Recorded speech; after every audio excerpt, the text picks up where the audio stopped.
Olá a todos. Nós estamos falando pelo canal do Tecnofem, Lugar de Fala, sejam bem-vindos. Estamos no evento da Semana Acadêmica da UF, evento da Semana Acadêmica de 2021, e hoje a gente traz para vocês a palestrante Carolina Coelho para falar de um tema que para o Tecnofem é bastante caro e importante, que é o feminino nas escolas e nos esportes. Carol, seja bem-vinda ao canal do Tecnofem. É um prazer tê-la aqui. E eu gostaria que você falasse um pouquinho da sua trajetória como professora, como mestre, né, pesquisadora da área da educação e da educação física. Oi, Elaine. Bom, olá a todos. Muito obrigada pelo convite. Fico muito lisonjeada, muito honrada de estar aqui hoje com você participando desse evento, trazendo essas discussões e reflexões sobre esse tema tão importante e urgente na nossa sociedade. Então, eu me chamo Carolina Coelho, como a Elaine já me apresentou. Eu sou professora de educação física, então eu faço pesquisas na área da educação e da educação física. E diante da Olimpíada, Tóquio 2020, que aconteceu esse ano em 2021 por conta da pandemia, foi uma Olimpíada diferente, foi uma Olimpíada marcante, onde temas importantes foram trazidos à tona, e é isso que a gente vai estar falando um pouquinho hoje, refletindo sobre o que a gente pôde observar nas Olimpíadas dentro da temática do feminino e dos esportes. E eu também vou estar fazendo um paralelo com a minha prática em escolas, porque é o meu local de fala, né? Então, eu sou professora de escola pública há 17 anos, no ensino superior também. Então, eu trabalho com o ensino fundamental, o ensino médio e com os adultos do ensino superior. Então, tenho uma pequena trajetória de trabalho na área de educação. Pequena, longa trajetória na área da educação. É verdade. Diz pra gente, né? Quando é que você começou a lecionar no Estado? Então, eu trabalho na rede estadual de ensino desde 2005. Eu me formei em 2005 na UERJ, já comecei na escola pública, eu já saí da faculdade entrando num concurso público, o que me deu uma bagagem muito grande de experiências, de aprendizado, tanto profissionais quanto humanos, porque a escola pública, o chão da quadra da escola pública é muito rico de saberes, é muito rico de experiências. Então, os meus 17 anos de trajetória na escola pública me fazem olhar com muita honra e muito orgulho da minha trajetória e dos alunos com os quais eu convivi, com os colegas de trabalho com os quais eu muito aprendi. Eu sou muito grata a todo esse meu período, a toda a minha trajetória profissional na escola pública, e o que me dá uma certa bagagem mesmo para hoje, trabalhando com os alunos da graduação, poder contribuir para a formação de novos profissionais de educação física com outro olhar, né, com o olhar de quem está vindo realmente da escola para pensar e construir a escola na academia. E hoje você atua não só na área no ensino médio, ensino fundamental, mas também no ensino superior. Isso, hoje eu também estou atuando no ensino superior, eu trabalho na Universidade de Vassouras, no curso de graduação em Educação Física. E essa a ponte que eu estou falando que é muito honrosa e gratificante e rica, né, que é sair da escola, ter toda uma vivência de escola pública e poder levar essa experiência para o futuro professor dessa escola.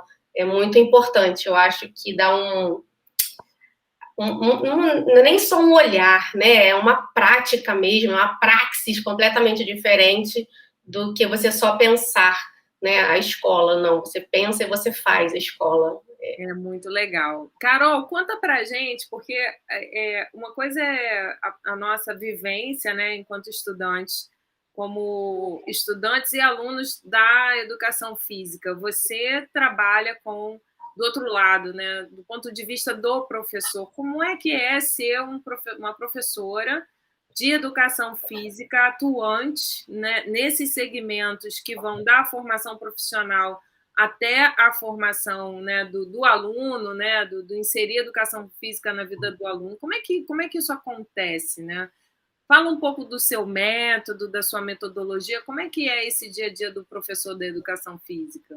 Então, a educação física, por muito tempo, ela foi associada simplesmente às atividades práticas, às atividades corporais, um pouco desvinculada da reflexão, do contexto histórico, social, político do país. Durante um período, né, da história da educação física, ela serviu aos interesses da elite dominante, porque quando para dominar a mente, você parte, né, da dominação do corpo. Então, quando você educa corpos dóceis, como dizia Foucault, em corpos dóceis, quando você tem o controle sobre esse corpo, você controla também aquela mente. Então, quando você tem, você se empodera, quando você tem consciência e controle do seu corpo, você está empoderado, né? Então, a gente não quer, né? Tem gente que não quer a população poderosa, a população consciente dos seus poderes, das suas capacidades, da sua capacidade de mudança e transformação. Então, a educação física, meu entendimento, meu olhar, é uma disciplina que ela contribui não só para a formação do corpo, para trabalho corporal, para questão estética, mas tem que ter também toda uma reflexão, toda uma associação de inserção desse corpo na sociedade. Nós somos seres sociais. Você existe na sociedade, você interage, você faz e acontece através do seu corpo. Então, a partir do momento que você tem conhecimento, domínio, controle do seu próprio corpo, você tem poder. Então, essa é a visão que eu trago para a minha aula de educação física. É o corpo social, não apenas o corpo biológico, não apenas o corpo fisiológico. É esse corpo inserido numa sociedade, inserido numa realidade, num contexto social, que é diferente de escola para escola, de cidade para cidade, né? Então, quando a gente está numa determinada escola, é importante a gente conhecer esse contexto para que a gente possa levar para esses alunos um conteúdo de significado e não apenas ficar falando para eles de coisas muito abstratas, não estou dizendo que não sejam importantes, do funcionamento corporal, da fisiologia, da anatomia corporal. Mas o corpo é social, nós somos seres sociais. Então, eu gosto de trabalhar essa educação física do corpo além do biológico, além do fisiológico, mas o corpo social, o corpo inserido numa realidade. E como é que essa... Ai, desculpa. Não, pode falar. Então, isso é muito legal, porque dá um embasamento teórico para suas práticas, né? Mas a sua aula de educação física, como você viabiliza esse empoderamento através das suas práticas, do ensino?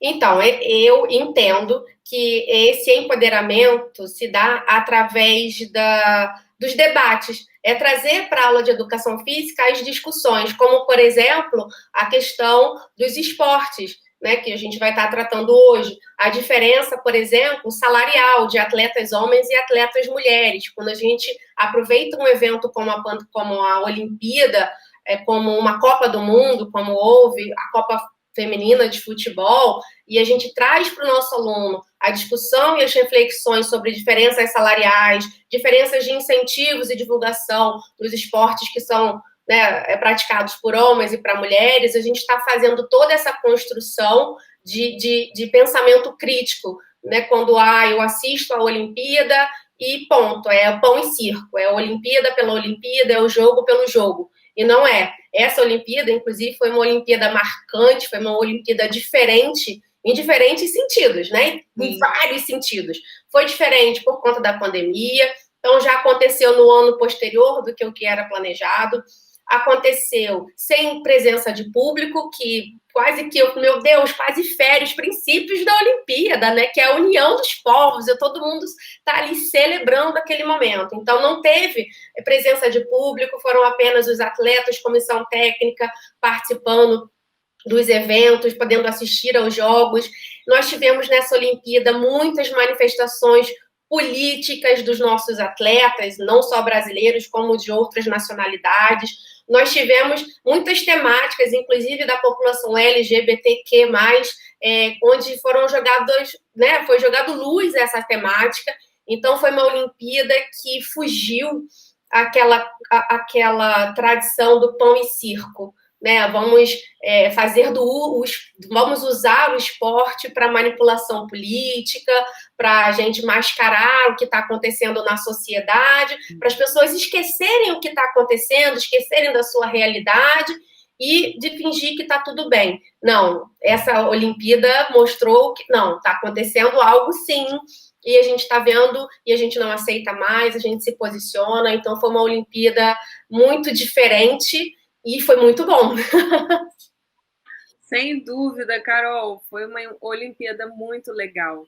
Mas, assim, você então traz o debate para as suas aulas, né, para as suas práticas, além das técnicas tradicionais que fazem parte da grade curricular, né, que o MEC sugere, né, e acaba sendo uma diretriz que todos precisam cumprir, né, do currículo básico. Além disso, você acrescenta o debate, né, contextualizando a educação física também nesse momento histórico que a gente está vivendo, o momento atual, né? Seja ele qual for, né? E além disso que você, né, reforçou, né, da minha prática, também tem a questão da oferta, né, da oportunização dos alunos vivenciarem práticas diferentes, sair daquele, o que a gente chama na educação física de quarteto fantástico, vôlei, futebol, basquete, handebol.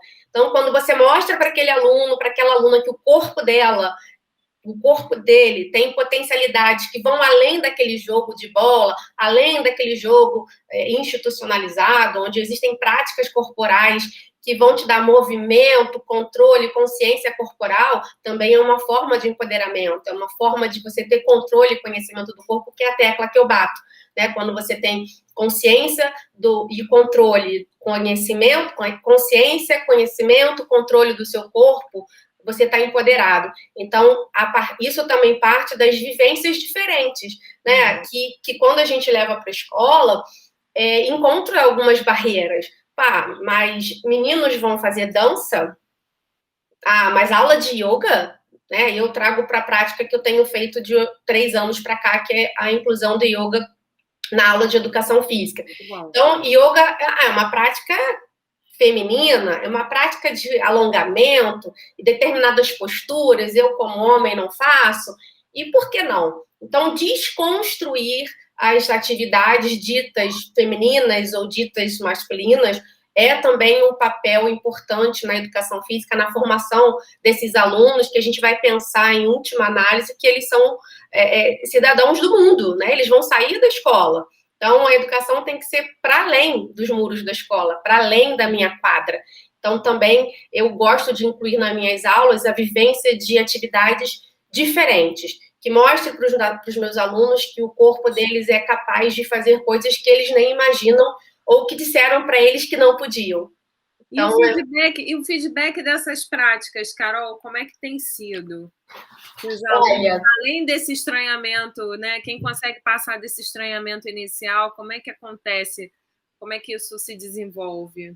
Olha, é muito gratificante, porque é engraçado que nós, enquanto professoras, a gente muitas das vezes a gente não tem noção de como que uma prática, que uma atividade vai impactar na vida daquele aluno, que vai dar para ele, sabe, uma autoconfiança, uma coisa que você achou que era tão simples. Eu vou dar exemplo aqui de uma aluna que fazendo a minha aula, e aí ela se achava limitada para fazer as coisas, ela não acreditava nela mesma. Ela falava, não, Carol, eu não consigo, eu não vou fazer isso. E era uma atividade onde eu coloquei 2 ou 3 steps, né, um em cima do outro, e que era para pular em cima. E ela dizendo que não ia conseguir. Eu falei, não, você vai conseguir, você vai tentar, vamos lá, eu tô aqui. Aí, anos depois, eu encontrei com ela, na verdade, esse ano, 2021. Ela foi minha aluna, há uns 3, 4 anos atrás. E ela falou assim, professora, aquela atividade, aquele dia que você me colocou para pular o step que estava alto, que eu não acreditava que eu ia fazer, aquilo impactou na minha vida até hoje. Quando eu me deparo com uma situação difícil, eu falo assim, não, eu consegui pular aquele step que Carol mandou, eu vou conseguir fazer. Então, você vê como que de uma atividade simples, né, uma coisa super comum da aula de educação física, o impacto que aquilo tem na vida, né, do aluno quando ele sai da escola, teve impacto na vida dessa minha aluna quando ela saiu da escola. Então, o retorno que eu tenho é esse, às vezes nem é imediato, às vezes o retorno eu tenho depois, mas é muito gratificante, é muito bom você perceber que o que você plantou lá atrás de consciência, de autoestima, sabe, cresceu. De motivação, né? Porque, no caso, a educação física, para alguns, enquanto é uma facilidade, né? Algumas pessoas têm, né, esse desenvolvimento motor, né? A coordenação de forma muito natural, né? Isso desenvolvido, talvez na primeira infância, né? Tenha sido bastante estimulado, enquanto outros não têm, né? Não, isso não chega naturalmente. Então, é um esforço.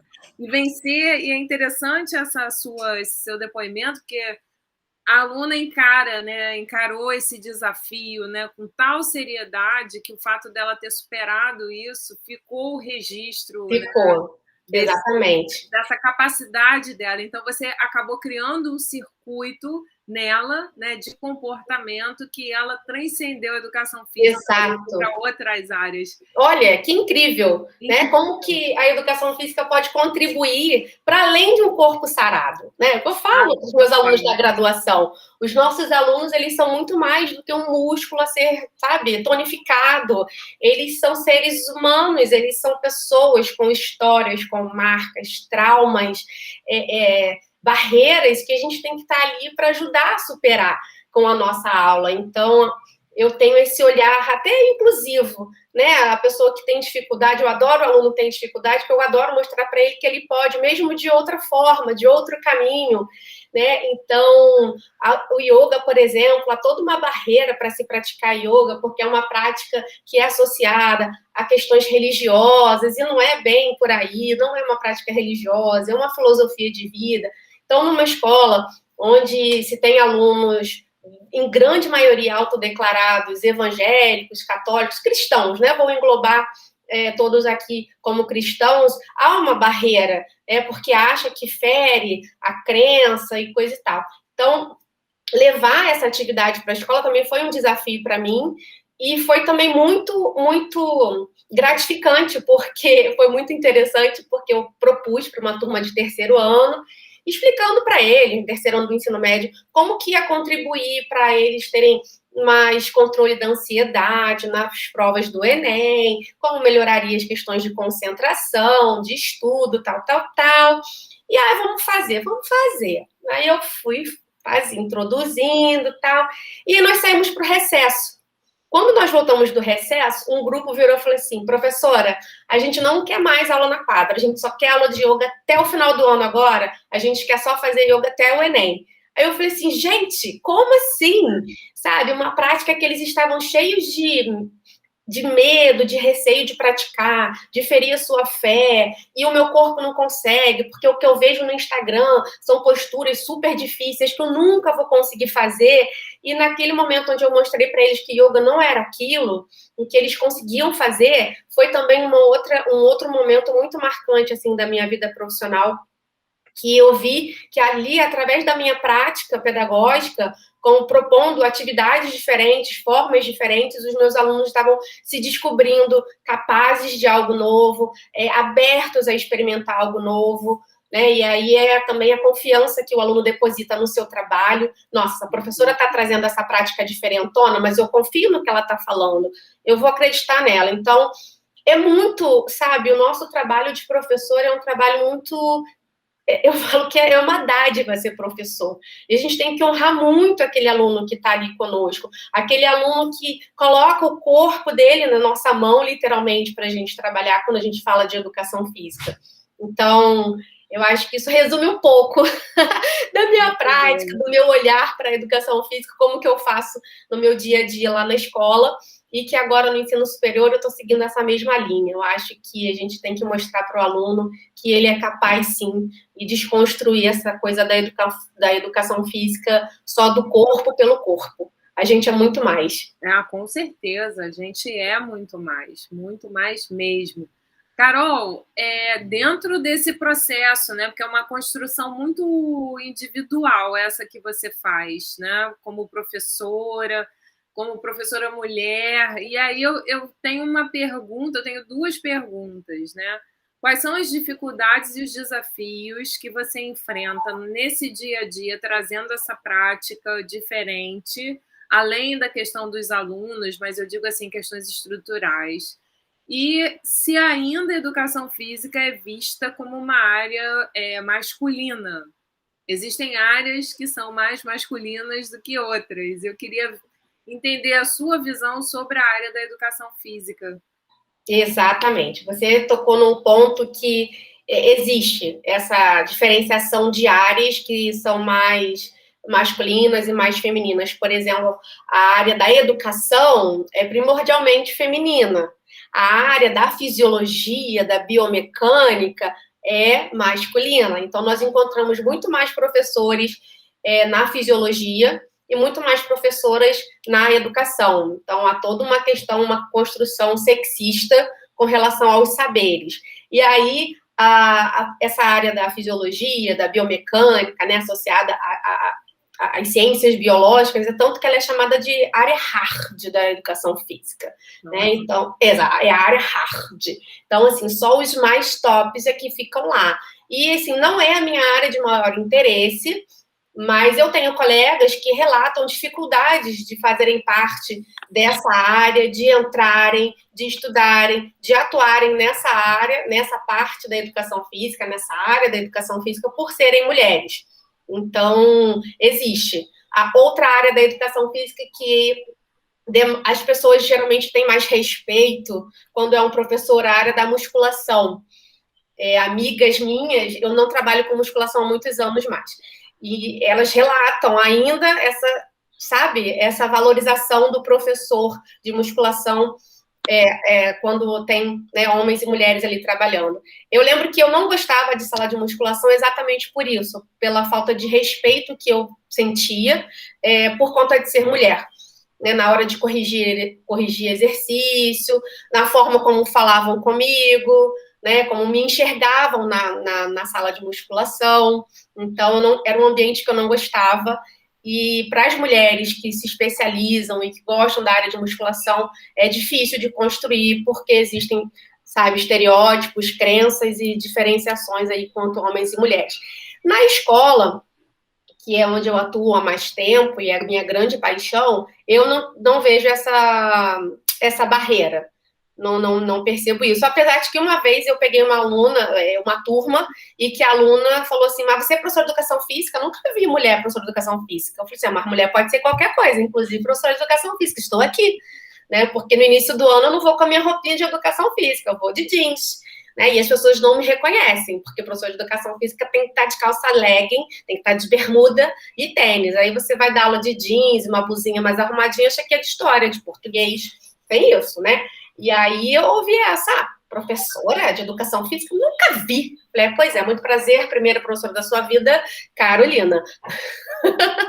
Mas foi vindo de aluno, assim, de colegas de trabalho na escola, eu não percebo isso, não. A desvalorização, sabe, não passei por isso ainda bem, mas fora da escola já passei. Então, Carol, assim, aí, vamos ver se eu entendi.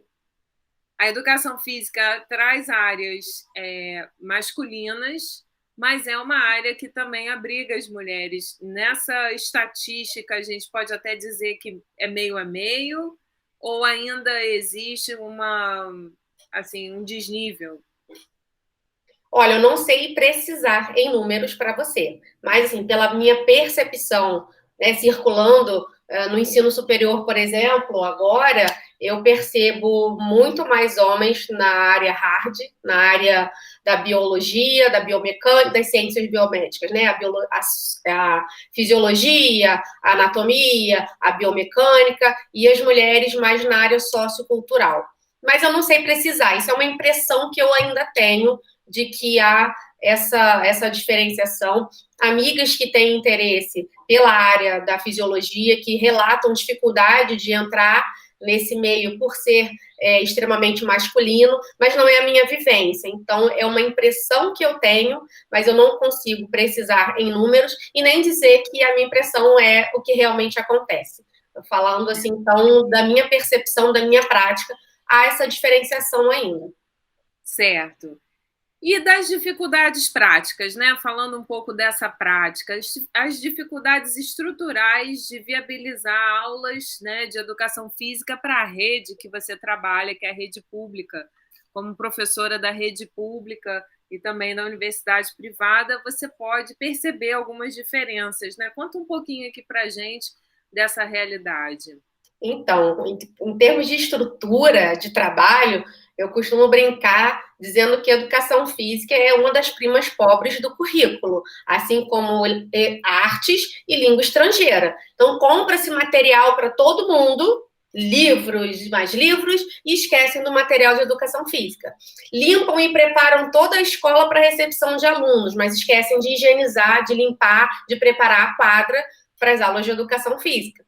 Então, não é comum, não é incomum retornar de recesso e a quadra tá com matagal, totalmente empoeirada, não ter material, não tenho bola, não tenho quase nada, até porque eu não sei como nem porquê. Somem durante o recesso, às vezes material. É também muito comum, olha, é comum escolas não terem quadras de tamanhos oficiais, e aí é mais comum ainda, nenhuma das quadras nas escolas onde eu trabalhei até hoje tinham quadras de tamanhos oficiais, e algumas, inclusive, nem quadra tem. Então, assim, são muitas dificuldades estruturais que a gente tem. Eu trabalhei, por exemplo, 15 anos numa escola que a quadra não era coberta. Então, eu, por 15 anos da minha vida, eu dei aula no sol, né, de 7 a meio-dia e depois de 1 às 5 da tarde. Desagradável para mim, desagradável para os alunos, difícil de fazer planejamento de atividades corporais, atividades práticas para se fazer no Rio de Janeiro, em São Gonçalo, diante do calor que a gente tem. Então, a gente tem muita dificuldade estrutural ainda. Quando a gente não tem não vou nem falar que é só da direção da escola, mas é cultural mesmo, deixa a educação física de lado, o último material que compra é da educação física, o último espaço que é retocada a pintura é a quadra, então a gente ainda sofre um preconceito. A minha área, né, a educação física tem um estereótipo, né, de que a gente não estuda, de que a gente mal sabe falar, e que não é importante na vida dos nossos alunos. O importante é português e matemática, o trabalho corporal pode ficar de lado, o trabalho reflexivo da educação física não existe.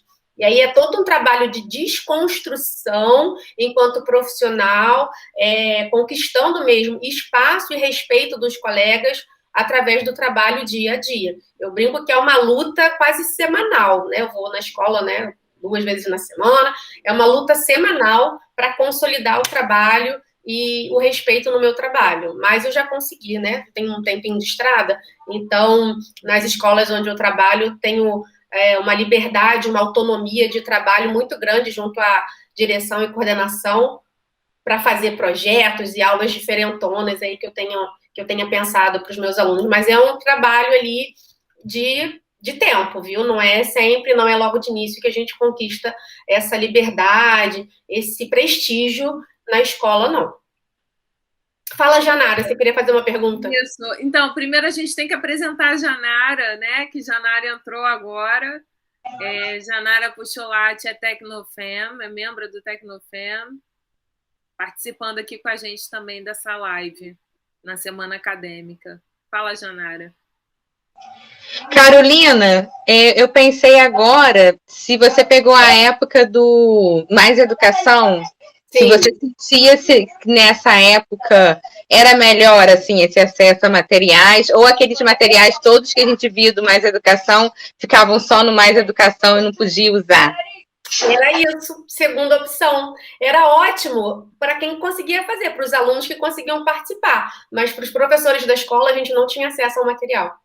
E, às vezes, o professor desse projeto invadia o horário da nossa aula. Então, muito legal o projeto, a ideia é muito bonita, mas na prática não ficou legal, não. Porque eu chegava para dar aula, tinha outro professor no meu horário, que não era da escola, Então, eu estava ali no meu horário oficial de trabalho e tinha que dividir quadra. E dependendo da pessoa que estava lá, muitas vezes o homem, né, quer se impor, né? Eu sou o dono da quadra, e aí era uma briga mesmo, porque não, você não é o dono da quadra. Na verdade, a dona sou eu, porque eu sou professora oficial, mas tudo bem, podemos dividir. Então, já tive, inclusive, enfrentamentos desse sentido, né, do outro professor não respeitar o meu espaço, o meu horário de trabalho. E o material não era compartilhado na escola, o material era do projeto. Então, para os alunos, legal, eles participavam, tinham horas extras de atividades, né, como a gente, na escola privada, são as atividades extracurriculares, os nossos alunos não tinham, passaram a ter, mas no dia a dia ali da escola, talvez não tenha sido muito bem planejada a execução desse projeto. E era muito desagradável, enquanto professora, não ter material e ver um outro colega aqui de fora, cheio de material bonito e novo para usar. Eu ficava meio chateada. Hashtag chateada. Então, eu tô meio boiando, porque ela fez uma pergunta a respeito de um projeto que, assim, vocês conhecem, eu não conheço. Vocês podem contar um pouquinho desse projeto, do que se trata? Era um projeto que havia antes de 2016, né, digamos assim, em que as crianças ficavam na escola no contraturno. Então, havia aula de reforço, havia bastante incentivo ao esporte, à dança. A maioria das escolas tinha capoeira, futebol, e no reforço é o que a Carolina falou, né? Tem as matérias que são as queridas, né? Que aí era português e matemática só. Mas havia todo esse trabalho. Mas depois foi se perdendo, assim, foi acabando. E as escolas recebiam uma renda para mais educação, entendeu? E aí sempre havia prestação de contas do que se fazia com esse dinheiro. E geralmente era material ligado a esporte, tatame, bola. Por isso que eu perguntei se era mais fácil dar aula de educação física nessa época, que tinha muito material na escola, né? Mas pelo que Carolina explicou, não. Eu ia te perguntar. Deixa eu só sinalizar também que eu estou falando da experiência na minha escola. Eu não sei se, de repente, alguém trabalhou em outra escola e que o material ficava disponibilizado para todos os professores de educação física. Então, assim, a minha experiência, o que eu vivi, eu não compartilhava o material com o profissional desse projeto. Mas pode ter, né, caso de escola em que o material ficava compartilhado. Então, assim, vamos deixar claro que não era regra, eu não sei nem qual era a regra do projeto, se era compartilhar ou não, mas onde eu trabalhava, não havia compartilhamento.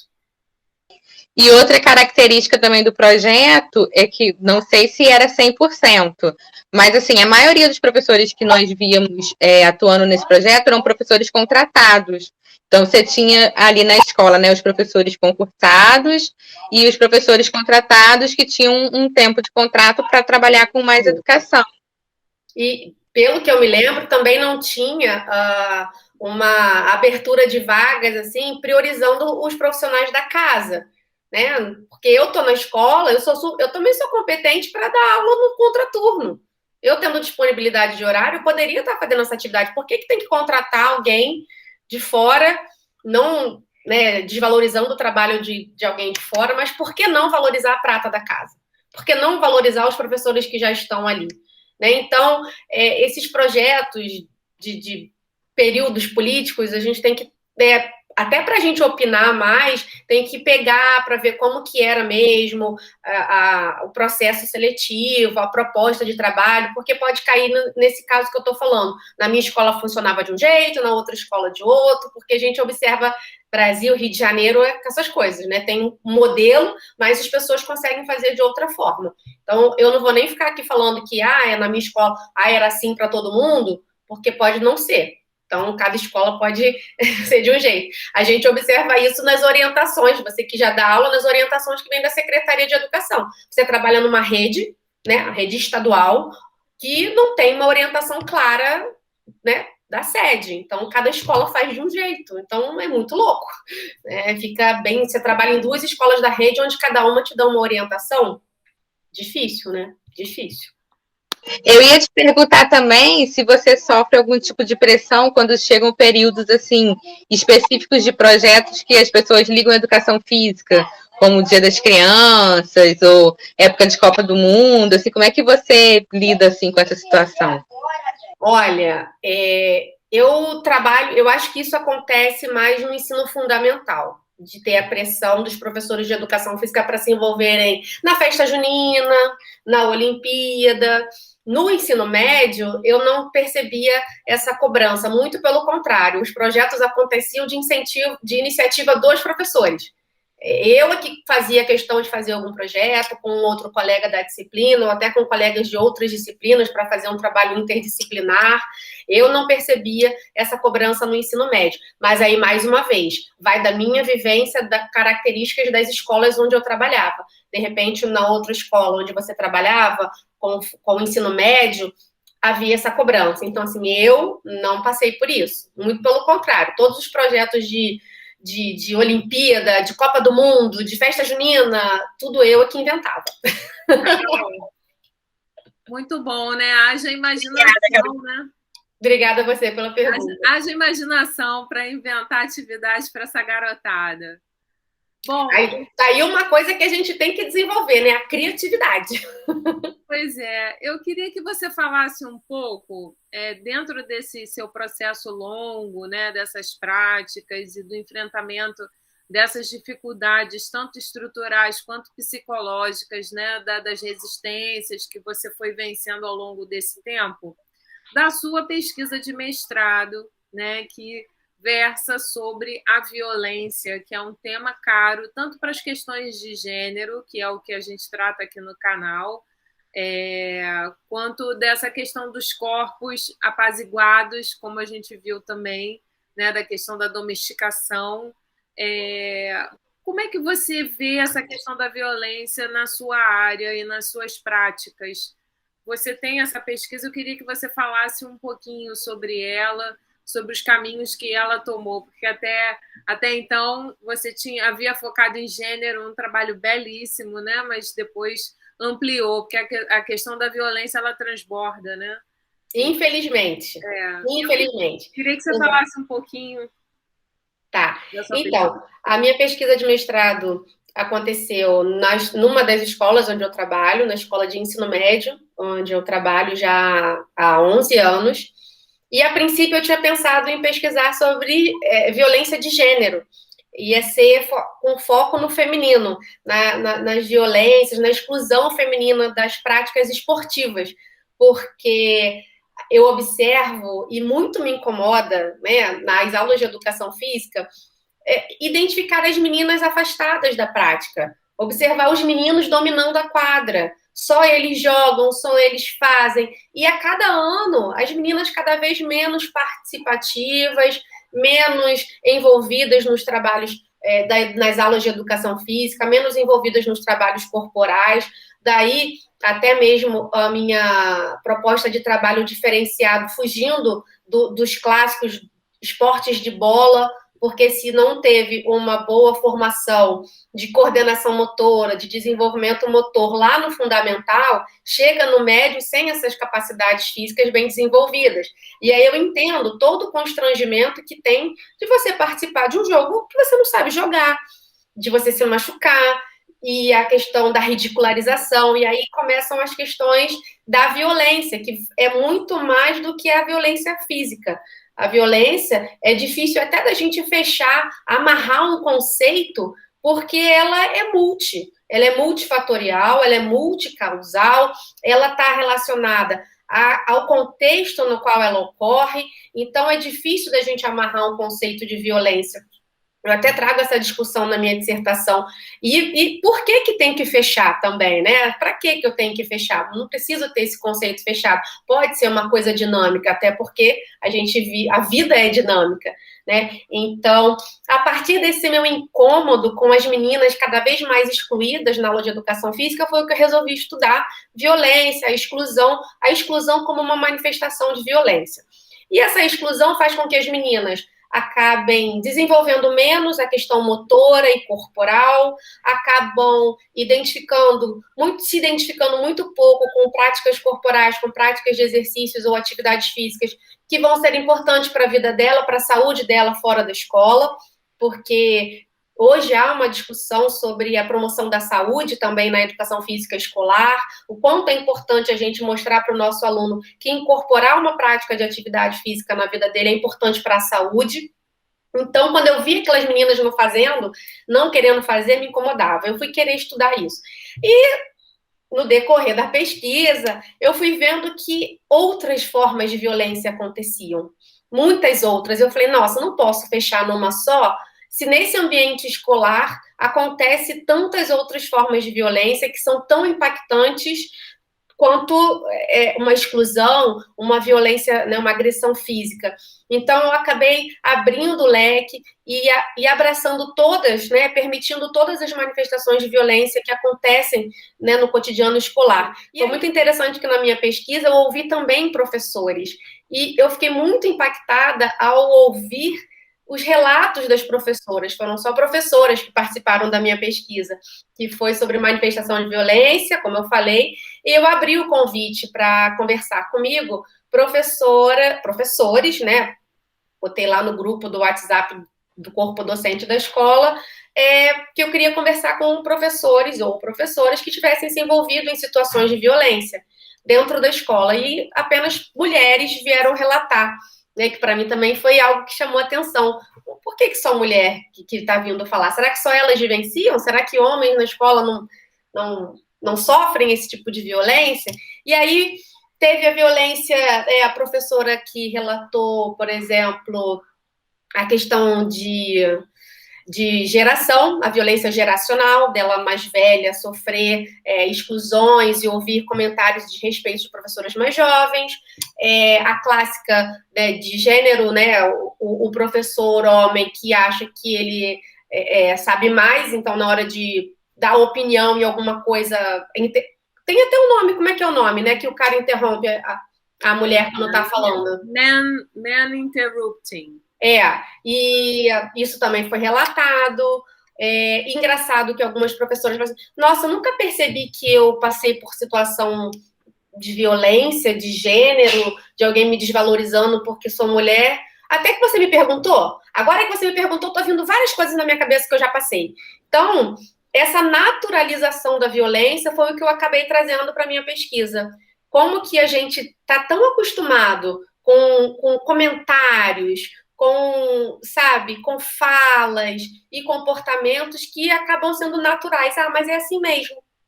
É natural da escola, é natural do aluno, é natural, é normal a gente ouvir isso. Então, foi muito impactante para mim perceber o como acontece e o como está sendo deixado de lado. É assim mesmo. Não adianta, não vou fazer nada, não vou conseguir mudar.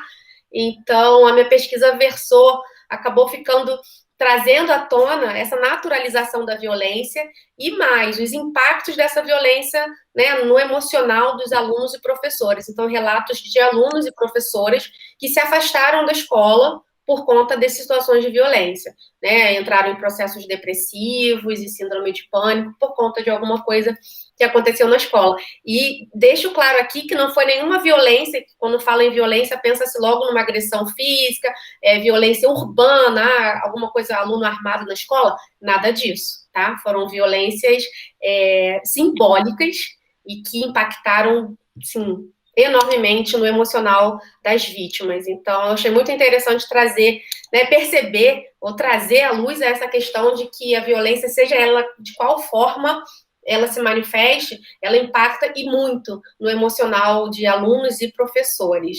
Então, fica aí, fiquei com várias perguntinhas também, né? Porque a gente nunca encerra a pesquisa, né? A pesquisa nunca se encerra. A gente sempre está ali descobrindo uma outra coisa, fazendo uma outra pergunta, isso que é bonito da pesquisa, né? Nós aqui, enquanto cientistas, não podemos nunca nos conformar com a resposta, né? Sempre uma mais para explorar. Carolina, quando você percebia essas alunas que ficavam excluídas dos jogos, você, em algum momento, conseguiu relacionar isso à questão menstrual? Não era só isso, não. Elas não jogavam porque elas falavam assim, eu jogo e fico ouvindo que eu sou muito ruim, não passam a bola para mim e falam que eu não sei jogar, então eu prefiro não participar, professora.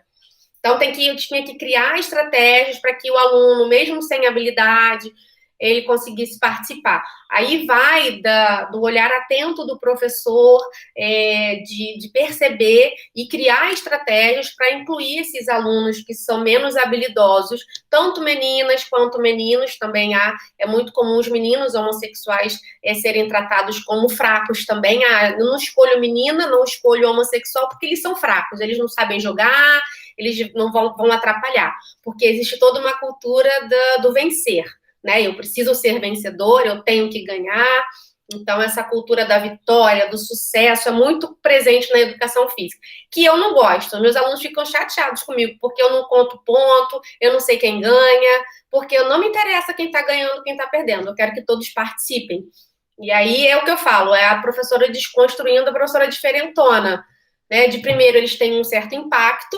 Como assim, gente? Essa mulher não conta, essa mulher não gosta de competição, você não monta nada disso. Mas aí, se eles forem meus alunos nos 3 anos de ensino médio, por exemplo, eles acabam entendendo a minha proposta de trabalho, que é muito mais inclusiva do que competitiva, né? Do que valorizar quem já sabe. Que é o que eu falo, o aluno que já sabe jogar não precisa dar minha atenção, não, precisa dar atenção para aquele que não sabe, que precisa aprender ainda, que está constrangido, né? Então, são formas diferentes de enxergar a educação física. Não estou dizendo que sou melhor do que ninguém, eu sou só diferente de um outro colega que você possa ter encontrado ao longo da sua vida escolar, né? Então, são modos diferentes de pensar e fazer. A questão que você está trazendo da competição, ela pode ser vista de uma forma propositiva, Carol, quando essa competição, por exemplo, ela se volta para um processo de superação pessoal? Pode. A competição, eu não estou dizendo que a competição não seja algo saudável. Depende de como que ela é proposta, de como que esse vencer é valorizado, como que esse vencer, esse superar vai ser construído. Porque uma coisa é você vencer por superação, né? A aluna que pulou o step, aquilo foi uma vitória para ela, aquilo foi uma superação. Ela estava competindo com ela mesma, né? Então, a competição ela pode ser muito salubre, depende de como que ela vai ser trabalhada. Inclusive, deve ser trabalhada na educação física, porque a gente vai estar competindo no mundo do trabalho, por exemplo, mas como que você vai competir? Puxando o tapete do outro, sendo desonesto, passando para poder conquistar uma vaga? Tudo isso tem que ser trabalhado na educação física, inclusive com debates, inclusive trazendo para reflexão.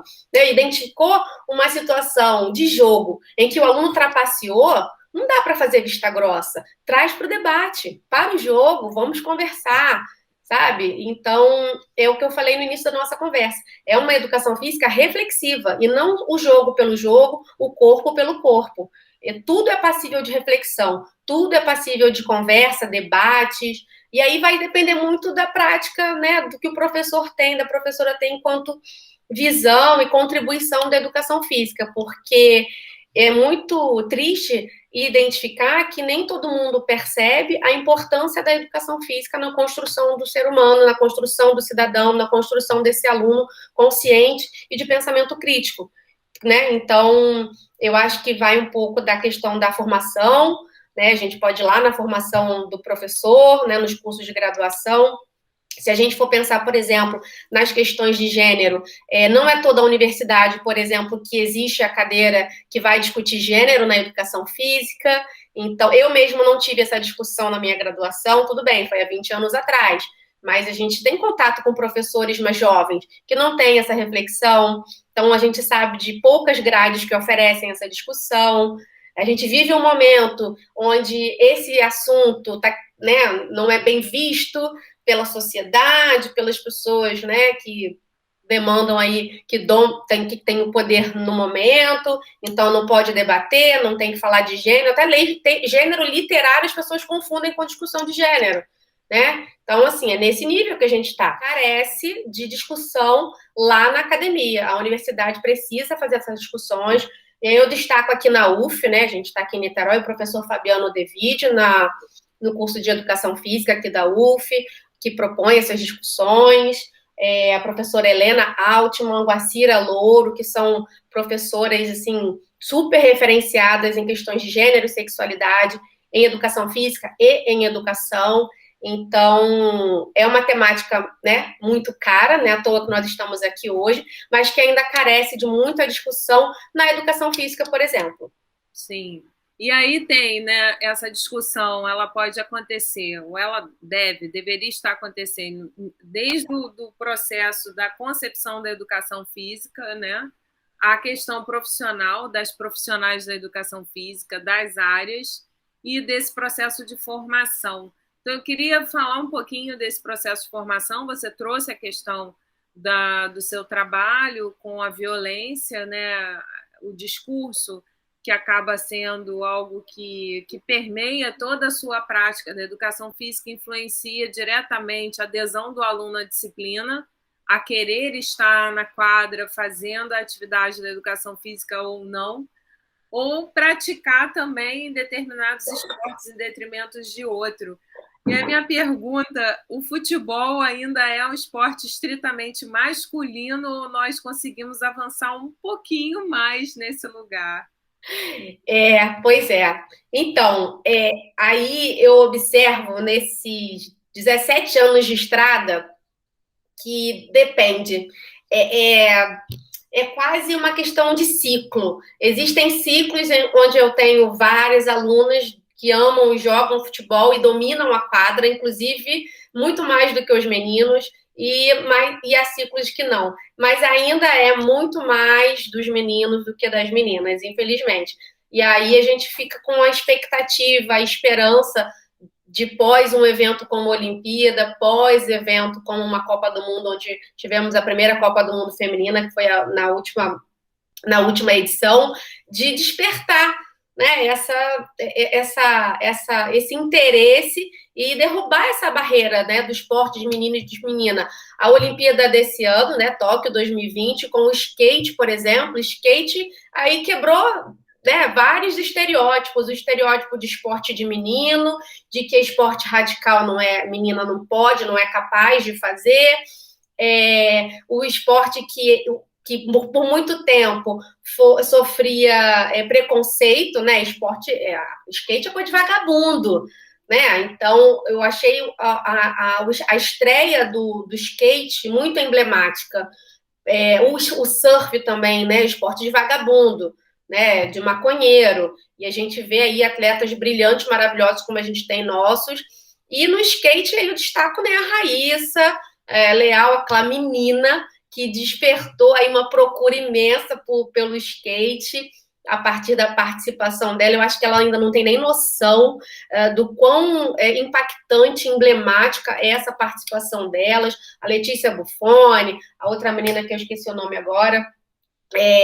Então, assim, foi muito marcante essa Olimpíada. A estreia do skate eu destaco como sendo algo, assim, para quebrar mesmo essa barreira do gênero, do esporte para menino e esporte para menina. Porque o futebol, embora aqui no Brasil principalmente seja o esporte, né, a paixão nacional e é esporte de menino, onde a gente percebe que às vezes a família, né, a menina quer jogar futebol, eu preferia que fizesse balé, ainda tem. A gente tem isso, a gente tem filho pequeno, a gente ouve isso, né? Então, mas eu achei interessante. O futebol, a gente está com Marta Formiga já há algum tempo aí, e eu acho que não foi tão impactante quanto a Olimpíada desse ano, com a seleção brasileira de skate. E eu não sei, o skate para mim foi foi um marco, assim, da desconstrução mesmo do esporte, que não é só de menino e não é só de menina. Mas ainda existe, ainda há um longo caminho para a gente trilhar nessa desconstrução, na valorização das atletas femininas. Os salários são diferentes, o investimento em propaganda, divulgação, patrocínio é diferente para esportes, e é diferente quando é para meninos e para meninas, quando é o esporte masculino, o esporte feminino, vídeo futebol. O futebol masculino tem muito mais patrocínio, muito mais dinheiro do que o feminino. A gente tem também o vôlei, tem tantas outras atletas, né, que a gente observa que não tem dinheiro para ir para a competição, que a família faz vaquinha, amigos fazem vaquinha para atleta conseguir competir. A gente teve na última, né, edição do jogo, na penúltima, né? A última foi agora. a Rafaela do judô, e tantas histórias que a gente tem aí de meninas que só conseguem com a ajuda do treinador, com a ajuda da família, com a ajuda de amigos, mas essa Olimpíada foi um marco. Ainda falando sobre as Olimpíadas, né? Como você já começou esse assunto, nós tivemos uma polêmica bem, assim, que chamou bastante, né? Ocupou bastante a mídia a respeito dos uniformes das jogadoras de um dos países nórdicos, né? O que você pensa sobre isso, Carol? Eu tenho uma opinião bastante pessoal. Acho que tem a ver com tudo isso que você colocou, a questão do patrocínio, a questão das mídias. Mas eu queria entender um pouco da sua opinião, já que você traz esses debates para a sua prática, né? Esse debate político, econômico, essas contextualizações para a sua prática. O que você achou desse episódio nas Olimpíadas? Fiquei curiosa para saber o que você acha. O que você acha, né? Será que é tão diferente do que eu acho? Pô, olha, mas aí eu vou dar spoiler, né? Assim, a minha visão é de que o fato delas, dos esportes como um todo, né, dependerem de patrocínio privado das empresas, as empresas privadas ainda trazem bastante esse ranço, né, midiático da utilização dos corpos das mulheres, né? E nos esportes a gente sabe que, por exemplo, vôlei de praia, as meninas jogam praticamente de suquine, né, biquíni com topzinho, até por uma questão de mobilidade, né? E, enfim, calor, tem todo um processo ali. Na praia você não aguenta ficar com roupa de ginástica, né? O corpo coberto. Mas, por outro lado, os meninos ficam, né? Então, existe tecnologia e materiais termodinâmicos que possibilitariam também a mulher não estar tão exposta, até por uma questão de saúde, né? Os raios UV, muitas delas traziam, né? Eu observei alguns jogos, muitas delas com cicatrizes, né? Talvez de operações, não sei, isso exposto a raio UV não deve ser bom, não é bom para a pele, enfim. Mas eu tenho essa opinião, que eu acho que a questão maior está ligada a chamar a atenção do público, né, para que o público possa assistir os jogos, principalmente o público masculino, que tem assim, o interesse, né, não sei, eu acho que os homens têm ainda, né, essa estatística do interesse maior pelos esportes, como você pontuou. E os patrocinadores acabam se privilegiando dessa questão, né, da exposição dos corpos femininos, de qualquer jeito. Então, achei o ato delas um ato de conscientização política, principalmente, até por trazer, não em primeiro lugar a questão do gênero, mas a questão do conforto, né? Nós nos sentimos confortáveis trabalhando dessa forma, estando aqui nessa quadra dessa forma. Então, respeitem a nossa forma de ser. Por que os Jogos ou as Olimpíadas precisam, né, impor uma determinada vestimenta ou outra para o esporte de quadra, que o par masculino tem a possibilidade, né, que o par feminino gostaria de ter. Então, acho que trazer essa questão foi uma questão de resistência, uma questão de bem-estar, de saúde, extremamente relevante, né? E gostei, né, do fato da delegação ter bancado a multa. Achei assim fantástico, do tipo assim, vocês que lutem, né? Vocês definiram regras que a nossa equipe vai bancar, vai pagar para não cumprir. E a Pink, né, que a artista, né, a Pink, a cantora, que ficou, não, eu vou pagar, tá ótimo, eu vou pagar a multa de vocês, parabéns, adorei essa manifestação de vocês. E é isso, eu acho que foi, assim, incrível, sabe, emblemático demais, porque é exatamente isso, diretamente ligado à questão de patrocínio, divulgação e chamariz.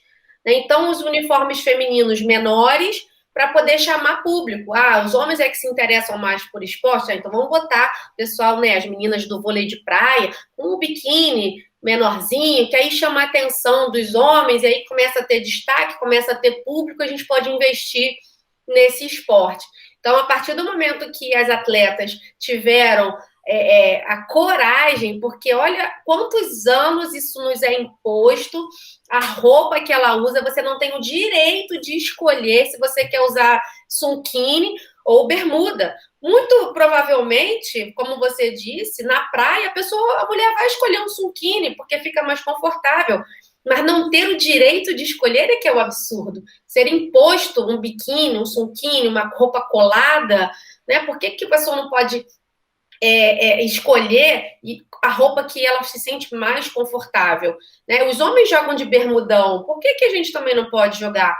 Então, eu achei esse posicionamento da seleção da Alemanha, se não me engano, né? Foi europeia. Não, acho que foi Noruega. Noruega, de handball. Eu achei incrível esse posicionamento dessa delegação de peitar mesmo, a gente não se sente confortável com essa roupa, a gente não vai usar, e trazer isso para a pauta de discussão, porque a partir de agora isso vai virar pauta de discussão. Vai rever essa questão dessa obrigatoriedade de usar short curto, roupa colada, o vôlei de quadra, usava sunquine, vôlei de quadra. Qual é a justificativa para você jogar, né, na quadra de biquíni? E sem contar as fotos, né? Foto de esporte masculino é totalmente diferente de foto de esporte feminino. O nosso corpo sabe, explorado, objetificado sexualmente o tempo inteiro. Pega posição constrangedora e publica sem autorização da atleta. Então, assim, o nosso corpo ele está hiper exposto, seja por roupa, por fotografia, é a exploração visual, assim, em todos os sentidos. Então, essa discussão que foi levantada nessa Olimpíada é de grande importância para as próximas e para as meninas começarem a se encorajar e falar, não vou, não quero, que é o empoderamento, que existe toda uma barreira para você ultrapassar, para você criar coragem, e quando você vê outras mulheres fazendo, outras mulheres se posicionando, isso vai ganhar, né, vai engrossar esse caldo. Então, para a próxima Olimpíada, a gente pode esperar mais discussões, mais posicionamentos, e foi muito bom de ver essa mulherada se posicionando. Foi incrível. É importante, mesmo que eu achei muito interessante também esse movimento, o posicionamento até das artistas, das mulheres também apoiando. Muita gente vem e fala, não vai adiantar nada, porque foi um caso isolado, né? Mas isso não aconteceu antes na história das Olimpíadas, das pessoas Exatamente. não se recusarem, né, a estarem de determinada maneira, né, nos jogos. As regras, né? Uma outra situação, talvez, mas no caso das mulheres, com essa alcunha, né, de não queremos expor nossos corpos, né? Foi a primeira vez que eu me lembre na história. De se recusar, né, como elas se recusaram, é multa que a gente vai pagar? Tá bom, a gente vai pagar a multa. Eu acho que foi também a primeira vez. Eu achei muito emblemático, foi muito relevante. Foi muito emblemático, sim. E eu acho que as mulheres, elas precisam desses espaços emblemáticos, sabe, Carol? Porque podem até falar, uma andorinha só não faz verão sim. Você tem lá um caso registrado na história de um grupo, uma delegação que se recusou a fazer determinada coisa. Isso entra para a história das Olimpíadas. Com certeza. Tudo que acontece lá ganha um vulto, porque é o mundo inteiro que está participando, né? Não é o futebol do bairro, não é uma coisa da cor da camisa. Exatamente. É uma né, que está na frente do mundo inteiro, fazendo um protesto, né, adotando um posicionamento. Então, isso tem um impacto. Você vê que aqui, na Semana Acadêmica da Universidade Federal Fluminense, né, no estado do Rio de Janeiro, a gente está falando sobre isso. Né? Como é que a gente cria pontos de resistências no esporte em relação a essas questões sexistas, né? As falas que são violentas, a essas interrupções, a essas diminuições da capacidade feminina, né? Nós vimos as mulheres fazendo as provas de triatlo. Eu fiquei emocionada, né, de ver as meninas correndo, nadando, bicicletando, né?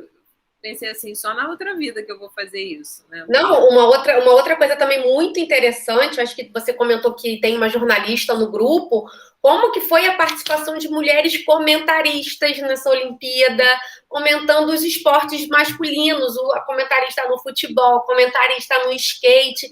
Então, assim, foi uma Olimpíada muito diferente, que abriu muitas portas, e que bom que abriu. Foi uma Olimpíada onde a gente viu que essa galera que está chegando no esporte, eles estão entendendo o papel político deles enquanto atletas. Eles não estão ali só para participar de um evento esportivo, não é o jogo do bairro, não é o jogo da escola, é o mundo que está de olho, o mundo para assistir. E no momento em que esses jovens atletas percebem que é o momento de trazer uma temática extremamente relevante para a sociedade, é um marco histórico, a conscientização política dos nossos atletas. Discutir e falar, trazer a questão, como eu falei, dos atletas não binários e trazer para a discussão, é a questão do uniforme, trazer para a questão, o corpo feminino hiperexposto, trazer as mulheres nos lugares de destaque, comentando todos os esportes. Isso foi uma coisa que eu tenho uma filha pequena e que foi muito marcante para mim, da minha filha de 7 anos, perceber o comentarista homem falando da prova feminina de skate e o cara o tempo inteiro diminuindo as atletas. A minha filha falou, mãe, ele não vai parar de ficar falando mal das atletas, não? Eu falei, minha filha, você tem toda razão, vamos procurar outro canal que tem uma mulher comentando? E assim a gente fez. E a gente passou a assistir a Olimpíada só no canal que tinha mulher comentando. Então, assim, não tem como não se emocionar diante dessa Olimpíada, não tem como se encher de esperança para as discussões do feminino no esporte a partir dessa Olimpíada. É uma outra narrativa, né, Carol? É impressionante quando a gente observa as narrativas das comentaristas e dos comentaristas, como você colocou. Eu me lembro que eu assisti um canal onde o rapaz que estava fazendo a narração, né, justamente falava da pouca idade, falava da dificuldade da delegação de se constituir, de um membro que tinha ficado de fora, as capacidades técnicas, as habilidades, a capacidade de superação, o fato de estar ali, isso foi falado também, mas ficou em segundo plano, né? No caso, falta gente especializada para poder fazer uma narrativa mais propositiva, eu acho que de uma forma geral, os nossos esportes, né? E principalmente narrativas das nossas esportistas, né? E pensando nesses estereótipos que essas narrativas acabam trazendo, até de forma inconsciente, porque eu não acredito que esses comentaristas pensem assim, hoje eu vou falar mal daquela esportista. Não, o que incomodou a minha filha, que também estava me incomodando, era que o comentarista o tempo inteiro comparava com a atuação dos homens no dia anterior. E aí o colega de comentarismo falava assim, não, cara, vamos focar nas meninas aqui agora, vamos ver o que está acontecendo aqui agora. Né? Ontem já acabou, e o colega estava ali, chegou. Você vê que o jornalista que estava ali, ele também estava incomodado com aquela fala, mas a pessoa não percebeu, sabe? Mas o interessante é que nós, do lado de cá, percebemos, nos incomodamos e trocamos também de canal. Isso também é uma movimentação super importante. Eu percebo que esse canal está depreciando a mulher. Não tem nenhuma mulher comentarista, não tem nenhuma jornalista acompanhando a Olimpíada. Mas no outro canal, a equipe tem muitas mulheres, vou prestigiar, vou ter essa conduta, né? Faz parte. Essa é a importância da gente fazer esse trabalho em relação à diversidade, né? Porque nós acabamos trazendo pontos de vistas diferentes. E, no caso, pontos de vistas que nós não sabemos nem que existem, né? E essa pluralidade de narrativas é super importante para a constituição de uma história mais íntegra. Então, o rapaz ele traz a narrativa dele, no caso, a comentarista traz a narrativa dela, e são pontos de vista que se complementam, né? Então, é muito importante que as mulheres ocupem também esses espaços. E é o que eu falo, todas as áreas, né? Trazer as mulheres para todas as áreas é muito importante, até para as áreas, para que as áreas ganhem essa pluralidade, porque os públicos são diferentes. No caso, vocês mudaram de canal, eles perderam a audiência. Exatamente, exatamente.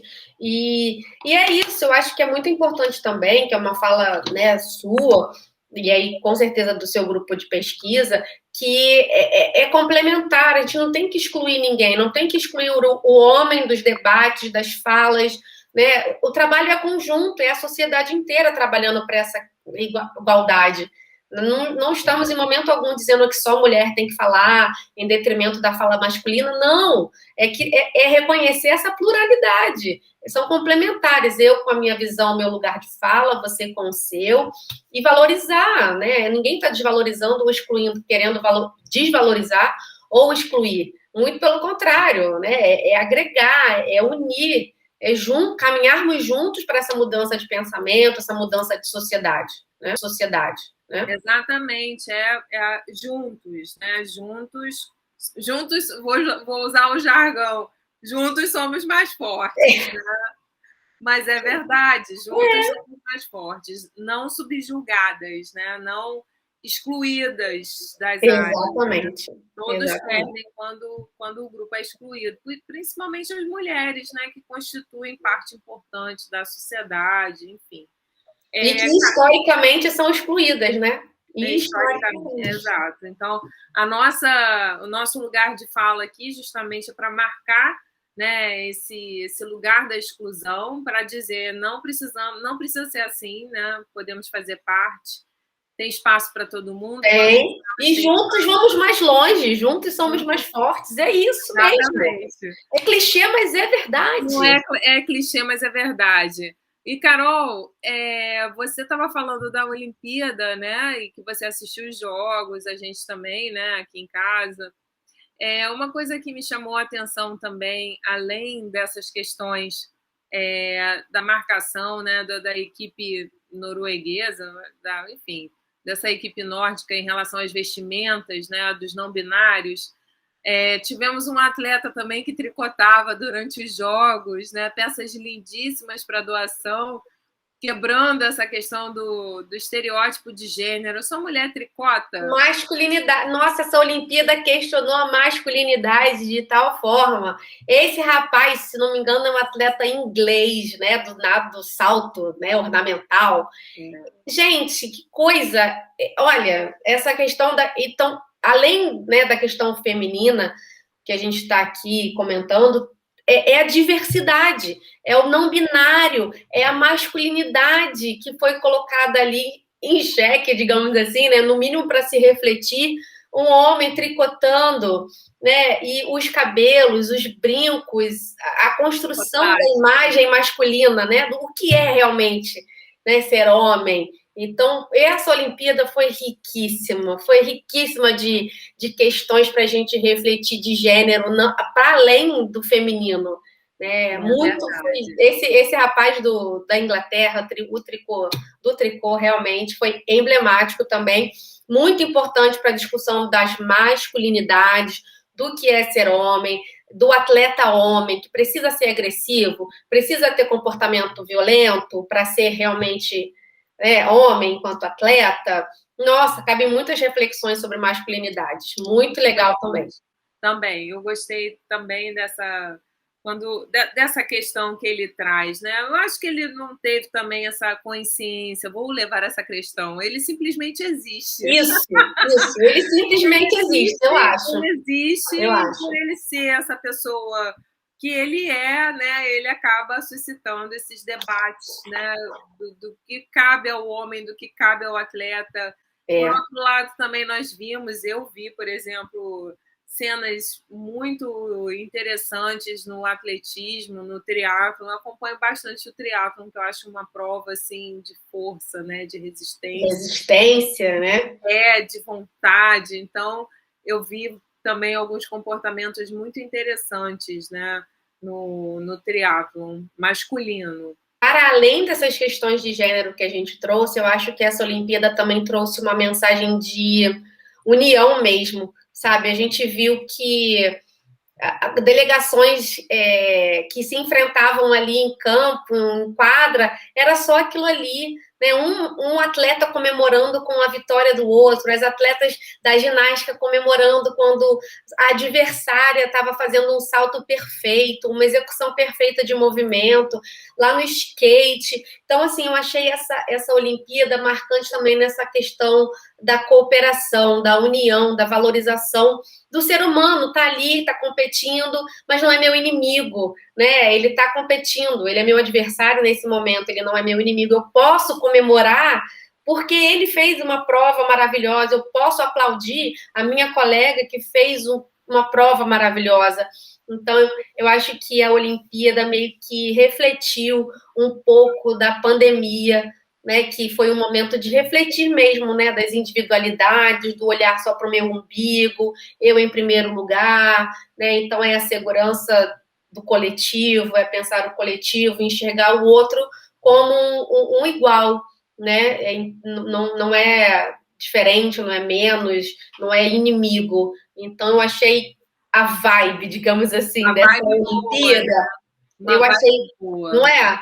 Ah, com certeza. E nessa vibe boa também a gente consegue perceber, né, como a gente já falou no início, que o número de esportes femininos, né, aumentou consideravelmente, assim como a participação das mulheres nesses esportes, né, esportes também típicos, antigamente considerados típicos masculinos.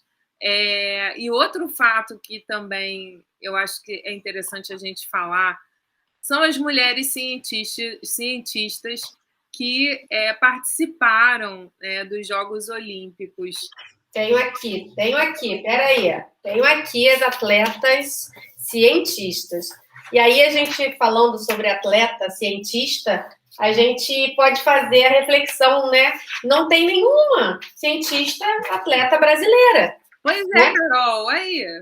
Ó, Áustria, França, Estados Unidos, Irlanda, Israel, Alemanha, Egito. Não tem uma brasileira, né? Então, a gente pode se perguntar, ué, mas por quê? O que acontece? É difícil aqui no Brasil o adolescente, né, geralmente o jovem que resolve ser atleta, é muito difícil dele conciliar os estudos. A carga de treino é muito grande, às vezes é longe de casa, porque não consegue... às vezes nem tem o esporte próximo de onde a pessoa mora, então a pessoa tem que morar em outra cidade, às vezes em outro estado, e aí se não tem o devido patrocínio, a família tem que fazer vaquinha, tem que ajudar. Então, em outros países, a gente vê uma valorização do esporte desde a escola, né? O esporte está presente na escola, mas não descarta a escola. O estudo não é menos importante do que o esporte, né? Não tem essa escolha, ou você estuda ou você vira atleta. Há uma possibilidade de conciliação, há uma possibilidade de conciliar. Ih, meu Deus, tá fugindo a palavra. Conciliação, é isso? De conciliar. Isso. Há a possibilidade de conciliar a vida de atleta com a vida de estudante. Aqui no Brasil é difícil.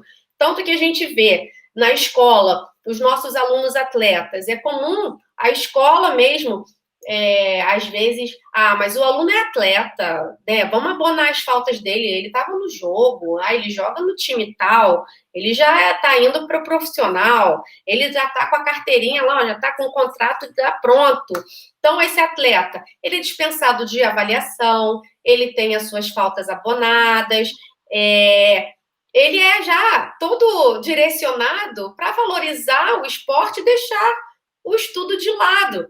E a gente vê atletas que mal conseguem, às vezes, construir uma frase, né, com concordância no Brasil.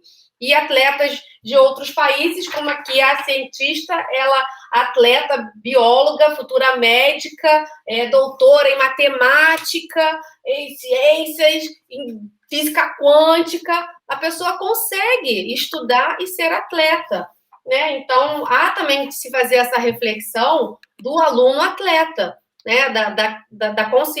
Ai, olha eu de novo querendo pegar a palavra que está me enrolando. Então, há de se fazer reflexão sobre o aluno atleta aqui no Brasil e esse balanço da vida, né, de atleta, de treinos, com a sua vida de estudante, no investimento, no estudo, até porque a vida de atleta não é para sempre. Existe um limite de participação, existe um limite corporal ali, né, para poder se dedicar a uma carga tão grande de treinos. A gente tem pouquíssimos atletas em idade avançada, na casa dos 30 ou mais, participando de Olimpíadas. Dependendo do esporte, é um ciclo olímpico, às vezes 2 ciclos olímpicos, porque o corpo não aguenta mais. Então, assim, se você vai investir numa profissão que você sabe que é para um determinado período de tempo, você não pode abandonar, né, o estudo, um caminho de outra profissão para você exercer depois. Então, mas aqui no Brasil não há essa preocupação. A gente pega outros países, os atletas, eles estudam muito, né? Não teve na última Copa do Mundo de futebol uma seleção que tinha dentista, que tinha açougueiro, que tinha todas as profissões, chamaram assim, juntaram o pessoal. Então, é isso, é a questão do aluno atleta, né? Então, dispensar o aluno de estudo, aprovar esse aluno porque ele já está com um contrato garantido no Flamengo, né? É complicado. Então, a gente não vê. Aqui, ó, eu anotei aqui, tem as atletas, atletas cientistas, todas de outros países. Não tem nenhuma brasileira. Eu não consigo nem lembrar aqui. De nome nenhum mesmo. Eu acredito que não tenha. Né? Atleta mesmo. A minha amiga, eu tenho uma amiga que foi técnica de voleibol na França e ela falava que ela perdia os jogos por WO quando os jogos eram em período de provas escolares. O aluno não pensa 2 vezes no que ele vai deixar de lado. É o jogo. O jogo tem outro campeonato, tá tudo bem. Em primeiro lugar é o meu estudo. E aqui a gente não tem essa valorização do estudo nem mesmo, né? Para o atleta que vai ter a vida útil, né? Digamos assim, né? De atleta não é longa, né? Você não é atleta até os 80 anos. Como, né, querem que a gente trabalhe até os 80, né? Então, assim, atleta não vai. Bom, Carol, muito obrigada. Eu vou passar a palavra para a Janara, se ela tem alguma pergunta para fazer para você. Não, gostaria de agradecer mesmo, consegui refletir várias coisas aqui e caí mais ou menos na hora que a gente estava falando sobre a questão da roupa, né? E a gente falou assim dessa importância dessa manifestação das atletas, que é uma questão política, e eu fiquei refletindo em outras profissões que também têm essa questão diferenciada da roupa para mulher e para homem, né? Como frentista, muitas vezes a pessoa que trabalha no bar, né? O garçom é de um jeito, a roupa da mulher que está servindo é totalmente diferente. Uma professora minha comentou que no Chile tem um bar que acho que se chama Bar das Pernas, alguma coisa assim, que as mulheres usam uma roupa assim curtíssima, é a regra do trabalho, entende? Tem que usar aquela roupa. Então, assim, talvez, né, a gente, como vocês estavam falando, mas uma andorinha só não faz verão.